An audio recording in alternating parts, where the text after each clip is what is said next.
Hi, my name is Christine, and today I'm going to walk with you with my journey with 100 humanitarian.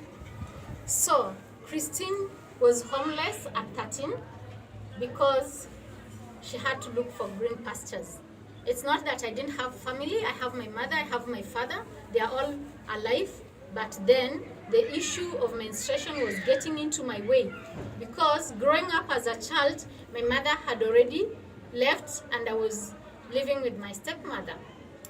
In our culture, we don't talk about menstruation, so there was nobody to take me through this. And then it started when I was only 9 years, when nobody thinks that this is real, it is happening. So one day menstruation started when I was in school, and my teacher asked me to go home and prepare myself. They didn't say anything. When I got home, I was messy all over. My uniform was blood. Put one thing in mind, I didn't have panties. So you can imagine, there was nothing to protect me. So I came home, I was messy, everything was bad. And when my mom saw me, she said, like, what's happening to you? And I said, every time I go to pee, blood is coming out. And she said, look, so you have started playing with boys? I didn't know what that meant. So that is a story for another day.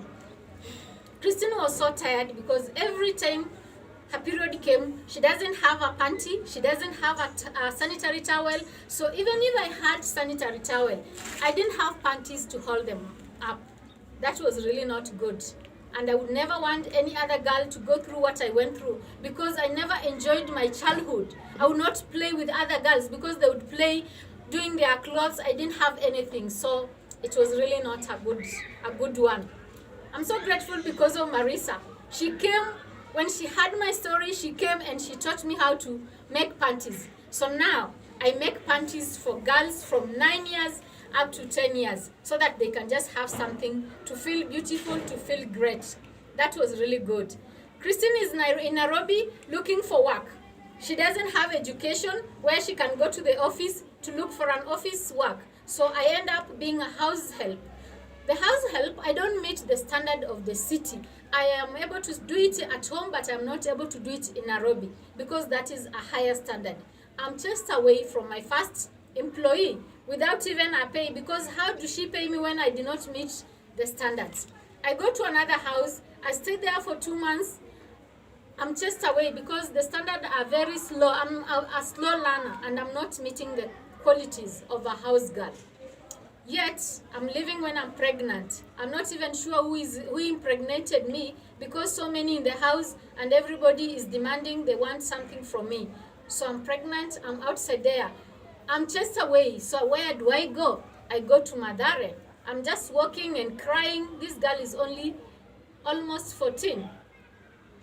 I got a place to stay in the slums with the slum family. And from there, I become a street girl. What do you do in the street? It is not easy. It is very dangerous. Rape. Anytime you can be killed, you miss out on food. If it rains and it is dumpy, you can't get food there. Life was very bad. Remember, I have a mother. She hasn't told anybody she's a mother. And anytime I go there, please, nobody knows I'm a mother. That is the kind of a mother I had. It is very sad. I never want to talk about it. I got pregnant. I'm already pregnant. I give birth in the streets of Madare. Very painful. I meet this policeman. I think he's going to protect me. He wants to handcuff me. He wants to arrest me. Just because I'm pregnant? I don't even know. I look like a refugee from Somalia? Yes. I don't have an ID. I'm pregnant. So this police guy wants to arrest me. And when he realized that I'm pregnant, I'm very young, I'm homeless, he gives me a house in the city cotton. In exchange for what? For sex. A pregnant woman. A very pregnant woman who is able, not even a woman, a pregnant girl who is about to give birth anytime. So I have to do it so that I can have a place to stay. He gives me a mattress, he gives me something. For those who have been in 100 humanitarian, you have heard the story. But for today, I'm cutting it short. I give birth to a baby girl, very beautiful. Most of you have met her. It was really not good. I end up being married at a very young age. I might tell you today I'm 49, But is it really I'm 49? I had to add some years so that I could get an ID card, so that people would know that I am over the age. I'm not a child, because I was just a girl. I was not ready to be a bride. English is not my first language. Please understand me. So Christine gets pregnant. She gets married. Life is not easy. I still face those challenges because my husband has never bought me a sanitary towel. It is not in our culture. Men don't even bother about those things. They don't even want to know. So anytime I can't step out to go and work for people to get money because I have my period, I just lay in the bed. What happens? I'm hungry. I don't have anything, and I cannot go anywhere if I don't have something to manage my period. Every woman needs to have a menstruation kit because it gives you the power, it gives you the strength, and it gives you the comfort. If I wanted to step out of the house and I have my menstrual kit, I'll just do it and go and do my things. But if you don't have this is a prison. This is a misery place that any woman should not be there. Okay, I met Heidi like 8 years ago, because now my enterprise is 6 years, so I presume it's around 8 years ago. I meet Heidi. Heidi looks at me and she never removes her eyes from me. And I'm so scared. I'm not used to being looked directly in the eyes. You know those eye contact. Oh gosh, Heidi, you really scared me. But then your eyes were full of love. You could sit me down and you wanted to talk to me, and I don't even understand English. Heidi, do you know how many times I wanted to run away? But you hold me with love. You are able to support me. You are able to hold my hands, and you understood my body language. Even when I could not speak, you understood my body language. And Heidi went back to the US and she talked to her friends.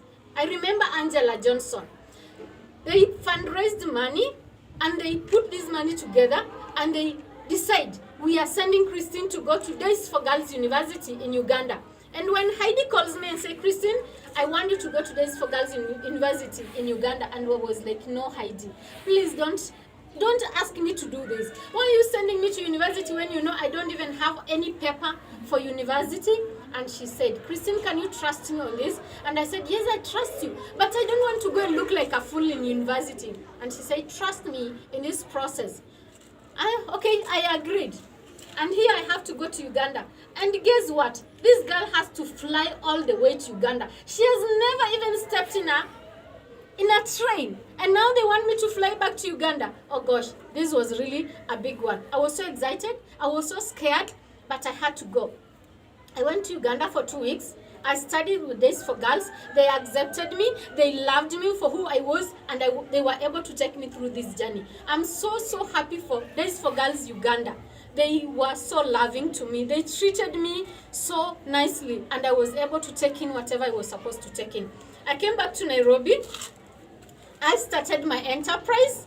I started 3 enterprises actually: Butere, Masai Mara, and then Nairobi. Butere was taken away. Masai Mara was taken away. I was left with Nairobi. I am so happy because of 100 Humanitarian, I have started so many enterprises, and they are doing very well. And it has created an employment for many women who are working in those enterprises. But now I want to talk about my enterprise. Since that day when I started my enterprise, Heidi Totten and 100 Humanitarian has taken me in as a family. They have treated me as a family. And I work with girls. And most of the time, I usually refer to these dolls as my girls that I work with at the enterprise. And every girl has their story. I'm so excited because right now, we have donated 2,510 kits to girls. Those are just girls. And this year, 2020, we have done 420 girls during this May when we are celebrating Menstrual Hygiene Day. It has been a great day. 100 Humanitarian, you have given me a name, you have given me a family, and I always put you in my heart as my family. I'm so grateful.